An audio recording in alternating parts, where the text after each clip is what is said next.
Hello, my name is Dave Sparks. I'm the Communications Director for the Emporia State University Foundation.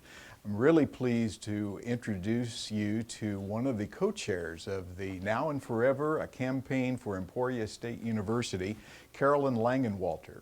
Carolyn is a 1964 graduate of what was Kansas State Teachers College. She also earned a master's in 1969 from KSTC. Carolyn, it is an honor to meet with you today and be able to spend a little time with you while you're here on campus. Thank you. Can you give us a little background about your years at KSTC, now Emporia State? What kind of things did you study? What were your activities? What kind of things did you achieve? Well, I started to school here in 1955, and I came from a small community down around Anthony, Kansas. And actually, you know, I wasn't so well prepared, probably not like the students are now, to attend this school, but it was a place that I knew something about and I wanted to come here. And I have fond memories of Emporia State. I actually, you know, learned how to study here. I hadn't done so much of that in high school. And, you know, I found the faculty, you know, just very helpful, and I enjoyed my time here, and I learned a lot. And I stayed 2 years and then started out on a teaching certificate. You used to be able to start teaching after 60 hours of schooling. And so I did. I got a job, and I learned a lot that first year. That on-the-job training's quite a thing, isn't it? That's right.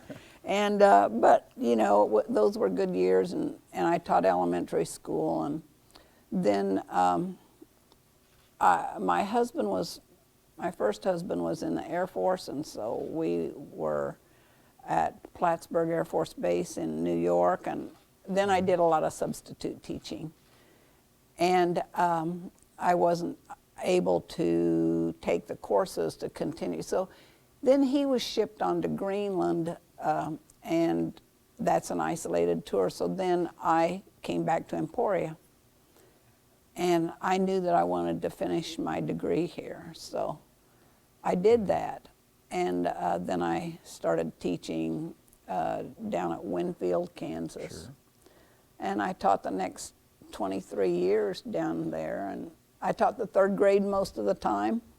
That was my preferred grade, and so they were good teaching years, and I got a good start here. Very good. You came back then for your master's, is that right? I did. Yeah. I drove back and forth in the wintertime and took courses on Saturday. And then each summer I would come and take courses during the summertime until I received my master's degree. Right.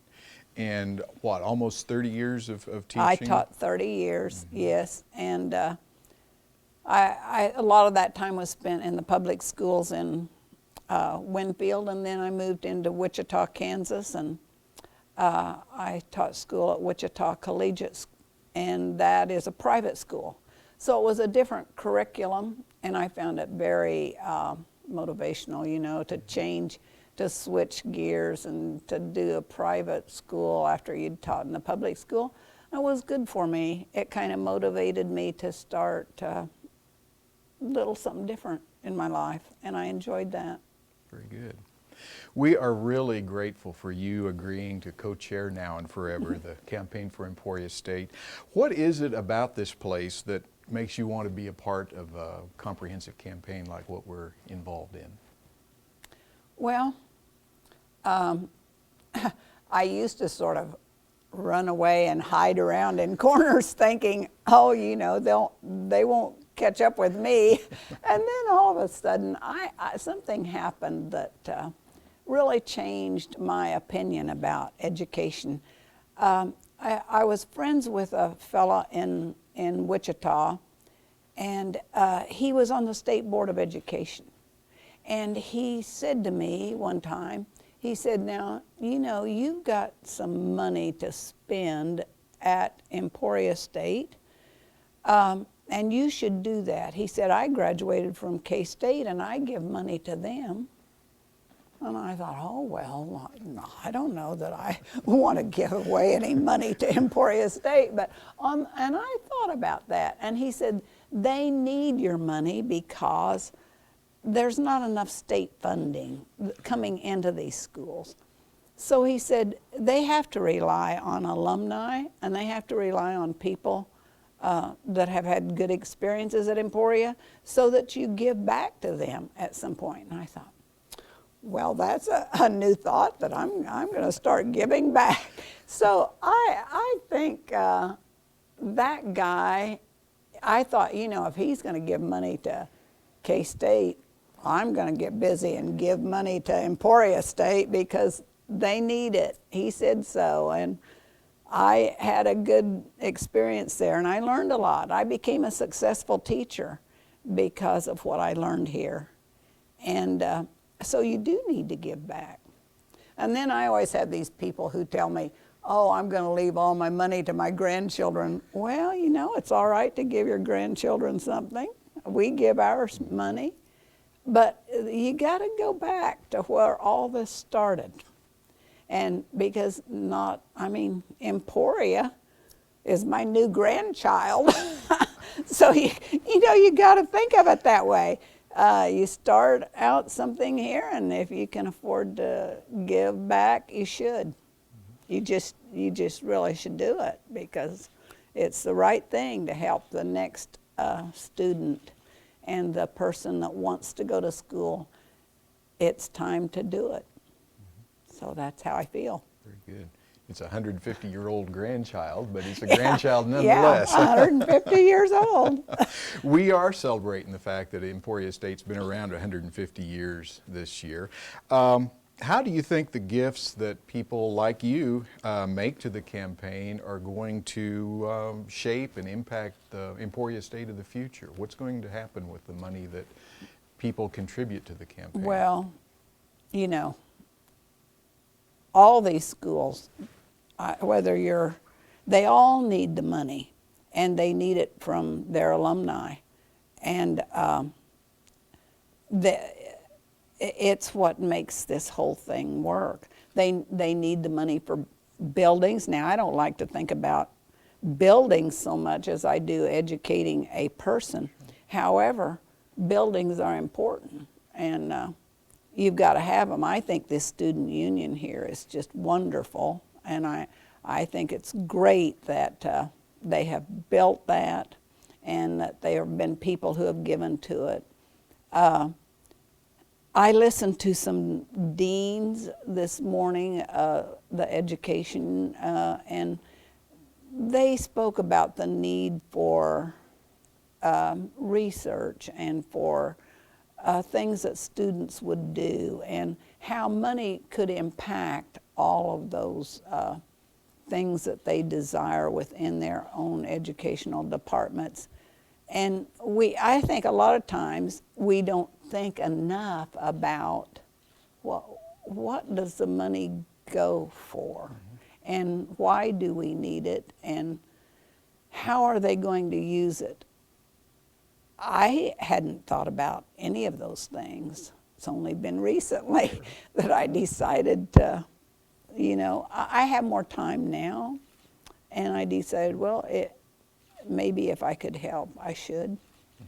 And so I don't know if I've answered your question. I probably have deviated away. You're doing fine. You are doing fine. You know, we were talking about how the campaign, or how the gifts that people make will, you know, basically we're shaping our own future here. That's right. Yeah. And without those gifts, you know, you aren't going to have that. Exactly. People tell me all the time, oh, I'm going to give so much to the art museum. I'm going to give so much to the Salvation Army. Oh, I've got to support the Red Cross. Well, those are all things we have to do. And I do those things too. But you can't forget about these schools on the prairie, be it K-State, KU, Emporia State, Fort Hays. But if you graduated from that school and you were successful and you've been in business, then to me it only seems natural that you would want to give something back so that that school will go forward and do it in good shape. And so that's what I hope for. Mm-hmm. And I've met some people here that I really like. You know, I like you. I like those people I visited with this morning. And I think, well, you know, these people they're Midwesterners. They're strong and good, and they are passionate about Emporia State. And so we should try to support this. And we should try to make this place desirable and go forward. The thing that really intrigues me the most about this is the opportunity for alumni and supporters to reconnect with Emporia State. Right. And it appears that's what has happened with you. That's so great. Some of my friends say, well, what do they do up there? Oh, have you been back? And I think, well, gosh, I better go up there and spend some time and look at everything and get in touch, because there's so much that I didn't know. And I've learned a lot just this morning. I haven't been on campus more than about 2 or 3 hours, but I have learned a lot, and it's been time well spent. Good. We're going to switch gears a little bit here now. You've embarked on quite an exciting new phase of your life over the past few years. You're a runner. Well. Tell us about that passion, and how did you decide to take that up as distance running as a hobby? Well, at 75 years old, a lot of people look at me and say, you're a runner. And I started out with that. My husband had an influence on that. I've always been very active. Remember, I taught the 3rd grade, so I played lots of basketball games and run around out on that playground. And I have always walked and I've been active. But I took it one step farther 4 years ago when all of a sudden I read an article in the Wichita Eagle that said they were having a race at Heston, Kansas, and it was just for women. And that there would be age groups, and all the women would gather there. And it's a big race, by the way. About 2,000 women go to Heston, Kansas to run this race every spring. I'm in hot training for it right now. Exactly. And I thought, well, I'll just go up there. I hadn't trained or done too much. I thought, I'll just go up there and run that race and see what those people are doing, because Bob had been having me run around the cul-de-sac, and he had been timing me with his stopwatch. And we had just been messing around, you know, because I was entertaining him and we were outdoors. So in that race, I got second. The first race I had run. Well, I was pretty motivated by that. Sure. And my time was not really real good. It wasn't terrible, but it certainly wasn't like it is now. So I thought, you know, I wonder how much better I could be if I would really work at this.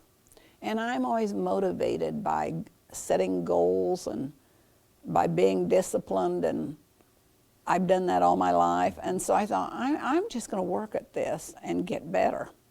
So I started going out and running, and then I started training with our fitness people there at the retirement center where I live. And they were so supportive, and so I just kept running a race every Saturday. And the more I would win, the better I felt. You know, it's a great ego trip. Sure, yeah. And so I just, that's how I got started. It was my goal to run 175 races by the time I turned 75. And I was able to accomplish that in 4 years. And now my goal is to see how many more races I can run. Mm-hmm. I don't know that I'll run, I don't know how much more I will do, but Right now, I run a race about every Saturday. Really? So what's your training regimen like? How Well, many miles do you run in a week. particular? Well, in a week, yeah. Let's go with that. Well, I run 35 miles a week, at least. Amazing. But my real training program on Tuesdays and Thursdays, I work out it with weights, and I climb stairs because Roy Williams said in his book, if you want to play basketball, you go climb those stairs. So I thought, if Roy Williams climbs stairs, I can do it too. And so this morning before I drove up here, I had to get up at 5 o'clock and meet my trainer at Larksfield Place, and we worked out for an hour, and it wasn't easy. And finally I said to him, remember, I have to drive to Emporia. I can't be too tired when I get there. So then I call Wednesday is my long day. Tomorrow will be my long day. And so I will go out and run 6 miles. That's what I make myself do on Wednesday. And then the other days of the week, I just run and walk all over, and I get in, 5 or 6 miles, but I don't do it in one stretch. Right. So what's your pace per mile? Well, last weekend I ran a 9-minute mile. But if you have to run 3 miles, I can't do that. So don't take 3 times 9. Actually, I would say I can pretty comfortably do 12-minute miles pretty consistently, clear through. Well, I can do it through 3 miles and sometimes 4. It just depends on how I feel. Sure. Now, I won the Kansas Senior Olympics last summer, and I think that was my best time. I was at 35 minutes.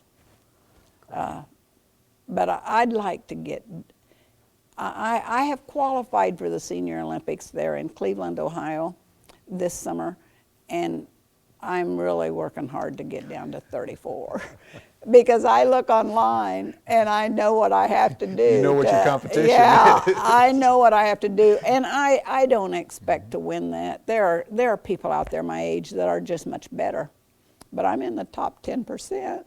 Excellent. So that's good. So what kind of comparisons can you draw between running these, you're basically 5Ks and 10K races, that's kind of your preference. What comparisons can you draw between those kind of races and what we're doing at Emporia State with Now and Forever? They're kind of similar, I would think. Well, that's true. That's a hard comparison to make because, you know, for me, running is so much within you, and it's so somehow it has to be within this university to accomplish the goals that they want to accomplish. And they've set goals, and now they have to find the way to match it. They have to find the way to get there. And so between running and, you know, a capital campaign, it's hard to make that comparison. You just have to work at it every day. You got to be tough enough to go out there and ask for the money. And although Dina Sue says to me, oh, I'll do the hard work of asking, I think, well, you know, now I could ask a few people. So I've started doing it. And I'm going to help her out. I'm going to see if I can't shake loose a few of those people out there that I know that could give if they just knew why they were doing it and if they really wanted to bad enough. So I'm going to work on it. We've got some real talent leading this campaign. You do. You know, from the co-chairs, you and the rest of the co-chairs that are involved in the campaign to the staff led by Dina Sue. What kind of things do you think about you know, the people side of this campaign?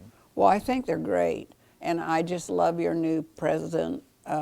He's really good, and Dina Sue is so, she's she's very motivated to do her job.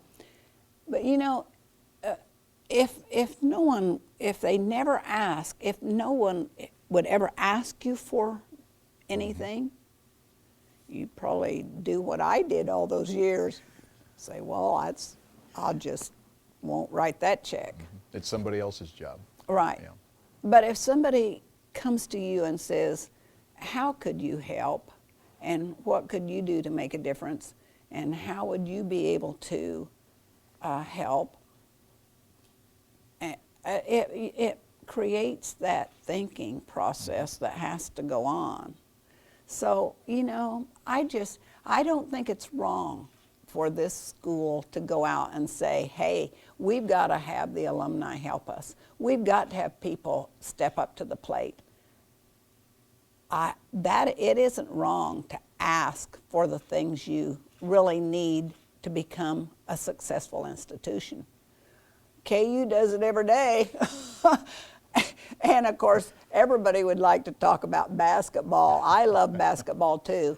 But when you're going to go to school and be successful and have a job, you need to think about where you're going to get the education to do that.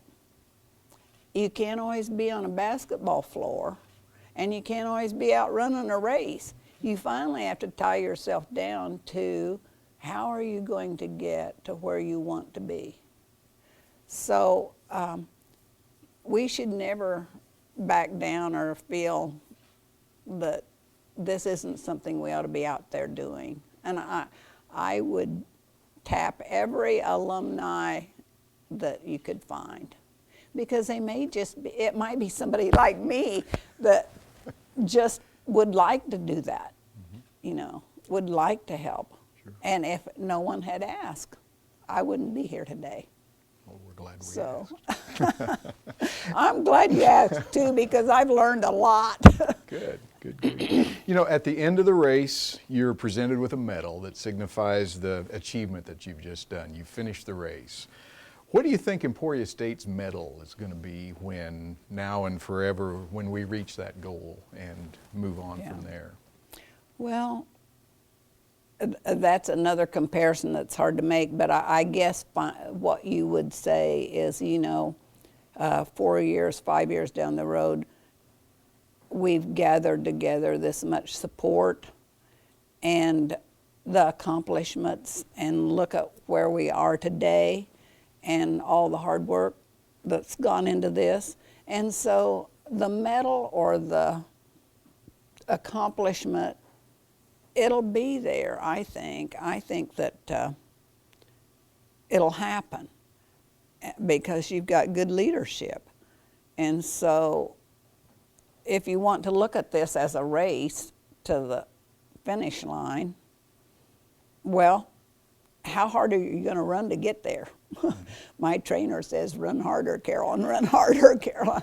So, you know, if everybody makes a total effort, you're gonna come up with some nice gifts, and some nice things will happen, and I believe we'll get to where we want to be.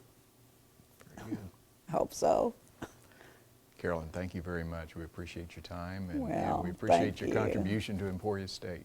So, well, I'm glad to do it. Thanks. Thanks. You very much. Thank you all today too. Gosh, I hope this Great. turns out. Great. All right. That's great.